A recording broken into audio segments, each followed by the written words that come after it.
3 जून 1998 की सुबह एक जर्मन फैमिली कॉफी पीकर अपने ट्रेन के सफर को एंजॉय कर रही थी। यह हाई स्पीड ट्रेन म्यूनिख से हेम्बर्ग जा रही थी। सुबह 10:30 का वक्त था और अभी तक सब कुछ नॉर्मल था। लेकिन ठीक 12 मिनटों के बाद वो फैमिली तब खौफजदा हो गई जब अचानक उनके पांव के नीचे से स्टील का एक टुकड़ा फ्लोर को फाड़ कर निकलता है, वो भी सीधा उनकी सीटों के बीच से। लेकिन यह सिर्फ एक शुरुआत थी। 1950 के आखिर में जापान ने दुनिया को तब हैरान कर दिया जब उनकी शिनकानसेन यानी बुलेट ट्रेन दुनिया की पहली हाई स्पीड ट्रेन बनी। इस ट्रेन ने पूरे मुल्क के शहरों को आपस में जैसे कनेक्ट कर दिया था और सफर इतना तेज बना दिया कि घंटों का सफर मिनटों तक आ पहुंचा। जापान की देखा देखी फ्रांस और इटली ने भी अपना हाई स्पीड ट्रेन इंफ्रास्ट्रक्चर बनाया और फिर जर्मनी भी पीछे नहीं रहा।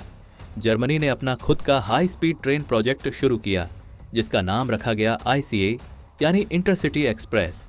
1980 में जब यह ट्रेन्स मंजरेआम पर आई तो दुनिया को लगा कि ट्रेन्स का बस यही फ्यूचर है। इनमें हर उस चीज का ख्याल रखा गया जो इंसान तसव्वुर कर सकता था।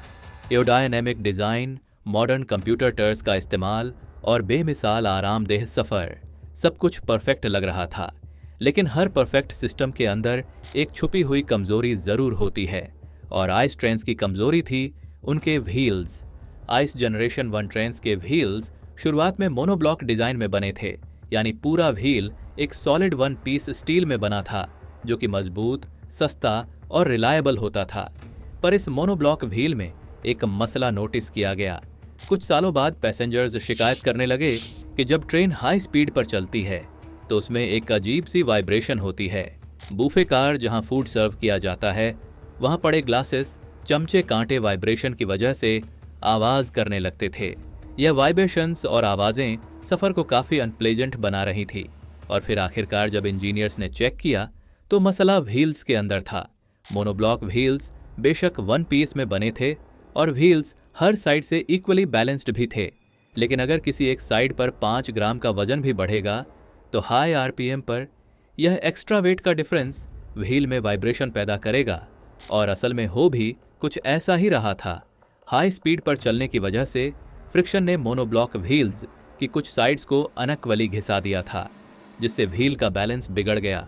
स्लो स्पीड पर तो महसूस नहीं होता था, लेकिन जब यह अनबैलेंस्ड व्हील 250 किलोमीटर प्रति घंटा चला तो पर आर पर घूमता तो पूरी ट्रेन में एक वाइब्रेशन होने लगती। यह किसी भी व्हील की एक कॉमन प्रॉब्लम होती है। गाड़ी के व्हील्स में भी अगर किसी एक साइड पर 2 पंचर एक साथ लगाए जाएं तो उस तरफ सिर्फ कुछ ग्राम्स ही सही लेकिन वजन बढ़ जाता है जो तेज स्पीड में वाइब्रेशंस पैदा कर सकता है। इसको हल करने के लिए व्हील बैलेंसिंग करवाई जाती है और टेक्नीशियन ऑपोजिट साइड पे उतना ही वजन लगाकर व्हील को बैलेंस कर देता है। पर ट्रेन के लादात पहियों को बैलेंस करना एक बहुत ही मुश्किल काम हो सकता है, खासकर अगर वह एक ही पीस में बना हो। और व्हील्स को रिप्लेस करना भी न सिर्फ मुश्किल बल्कि काफ़ी कॉस्टली पड़ जाता है। लिहाजा जर्मन इंजीनियर्स ने आइस ट्रेन्स के इस मसले को फिक्स करने का एक नया सॉल्यूशन निकाला और वो था रेलिएंट व्हील्स। रेलिएंट व्हील्स की खास बात यह थी कि यह 1 पीस में नहीं थे। अंदर की रिंग अलग और बाहर की अलग पीस में बनी थी और इन दोनों के बीच में लगाई गई थी रबड़ की एक रिंग जो वाइब्रेशंस को अब्जॉर्ब करेगी। यह डिज़ाइन खास तौर पर इस वजह से अपनाया गया ताकि जब कभी आउटर व्हील घिसेगा तो सिर्फ उसी पार्ट को रिप्लेस कर दिया जाएगा, न कि पूरे व्हील को। उस वक्त जर्मनी की ट्रम्स में भी यह डिज़ाइन इस्तेमाल हो रहा था, लेकिन मसला यह था कि ट्रम्स सिर्फ 30 किलोमीटर पर आर पर चलती थीं और आइस ट्रेन्स को 250 किलोमीटर पर आर पर चलना था। यह एक बहुत बड़ा मसला था जिसकी बारीकी के बारे में आपको आगे चलकर पता चलेगा, पर उस वक्त इस पर किसी ने ध्यान नहीं दिया। एग्जीक्यूटिव्स ने बिना किसी टेस्टिंग के रेजिलिएंट व्हील्स का डिज़ाइन अप्रूव कर दिया और फिर 1992 में तमाम हाई स्पीड ट्रेन्स पर यह नए व्हील्स लगा दिए गए। कुछ सालों तक सब कुछ ठीक चलता रहा, लेकिन 1997 में हैनोवर की ट्रम कंपनी ऑस्ट्रा ने एक शॉकिंग चीज़ डिस्कवर की। उन्होंने अपनी ट्रम के व्हील्स में कुछ क्रैक्स नोटिस किए। उन्होंने अपने क्रैक व्हील्स के पार्ट्स 5:07 बदल दिए और एहतियातन यह बात डीचेबान को भी बता दी जो जर्मनी की नेशनल रेलवे कंपनी थी। मगर क्योंकि उस वक्त आइस ट्रेन्स में वाइब्रेशंस की कोई शिकायत नहीं थी, इसीलिए डुइसबान ने इस वार्निंग को नज़रअंदाज कर दिया और फिर ठीक 1 साल बाद 3 जून 1998 को सब कुछ बदल गया। सुबह 10:30 पर आइस ट्रेन 884 हैनोवर स्टेशन से हैम्बर्ग के लिए निकली। ट्रेन में टोटल 884 14 कोचेस थी, 2 पावर कार्स और 12 पैसेंजर कार्स। अंदर 287 पैसेंजर्स और 8 क्रू मेंबर्स मौजूद थे। हैनोवर स्टेशन से निकलते वक्त सब कुछ नॉर्मल था। कोच नंबर 1 में जॉर्ज डिटमैन अपनी फैमिली के साथ सवार थे। उनका सफ़र मज़े से गुजर रहा था, लेकिन कुछ मिनटों के बाद ट्रेन के फ्लोर से अचानक कोई चीज़ आकर लगी और अगले ही लम्हे 2 सीट्स के बीच से स्टील का एक पुर्जा फ्लोर को फाड़कर अंदर निकल आया। यह शार्प स्टील का पुर्जा असल में व्हील का ही एक टुकड़ा था। यह देखकर जॉर्ज और उसकी फैमिली फौरन पैनिक में आ गई, जैसे उनके पैरों तले जमीन खिसक गई हो। जिस तेजी से वो लोहा अंदर आया, अगर वह थोड़ा सा लेफ्ट या राइट होता तो उसकी फैमिली जिंदा नहीं बचती। उसने फौरन अपने बीवी बच्चों को बराबर वाले कंपार्टमेंट में भेजा और खुद कंडक्टर को ढूंढने चला गया। कंडक्टर उस वक्त तीसरी कोच में मौजूद था। जॉर्ज ने उसे सब कुछ एक्सप्लेन किया, लेकिन कंपनी पॉलिसी के मुताबिक कंडक्टर ट्रेन को तब तक नहीं रोक सकता जब तक वह खुद मसले को देख ना ले। लिहाजा दोनों मिलकर पहली कोच की तरफ चल पड़े।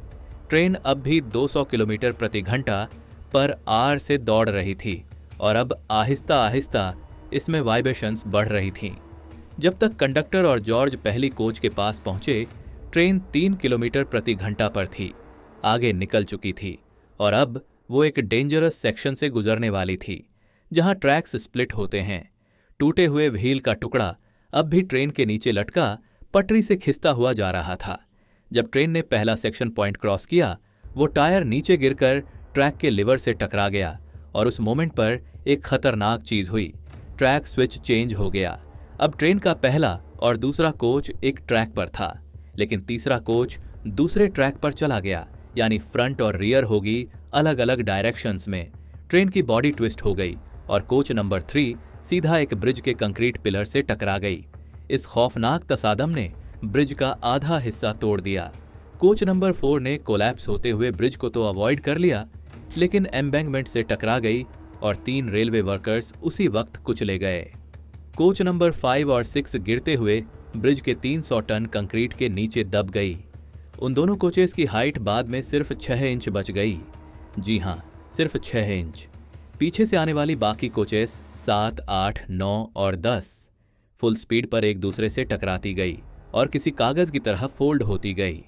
सिर्फ पहली 2 कोचेस, जहां जॉर्ज और उसकी फैमिली थी, वो बच गई और फ्रंट लोकोमोटिव 3 किलोमीटर आगे जाकर रुक गया। जिस वक्त कोच नंबर 3 ब्रिज से टकराई थी, उस वक्त इंजीनियर और ड्राइवर को एक झटका जरूर लगा था, लेकिन वह इस बात से बिल्कुल लाल थे कि उनके पीछे क्या कयामत गुजर रही है। जहां यह कयामत खेज हादसा पेश आया, वहां ऐशी नामी एक छोटा सा टाउन था। जब वहां के लोगों ने धमाके की आवाज़ सुनी तो सब दौड़कर मौके पर पहुंच गए। उनके सामने जो मंजर था, वह शायद जिंदगी भर कभी भूल नहीं पाएंगे। टूटी हुई कोचेस, लोहे के टुकड़े, आग और लोगों की चीखें। कुछ लोग ब्रिज के मलबे के नीचे फंसे थे, कुछ अपनी सीट्स में अटके हुए थे और प्रेशर प्रूफ विंडोज इतनी मजबूत थी कि उन्हें तोड़ना ऑलमोस्ट नामुमकिन था। रेस्क्यू वर्कर्स को हैवी मशीनन्स बुलवानी पड़ी, लेकिन फिर भी फंसे हुए पहले लोगों तक पहुंचने में कई घंटे लग गए। आप लोगों के प्यार भरे कमेंट्स का बेहद शुक्रिया। आप लोग भरपूर लाइक और शेयर करेंगे। मिलते हैं अगली शानदार वीडियो में।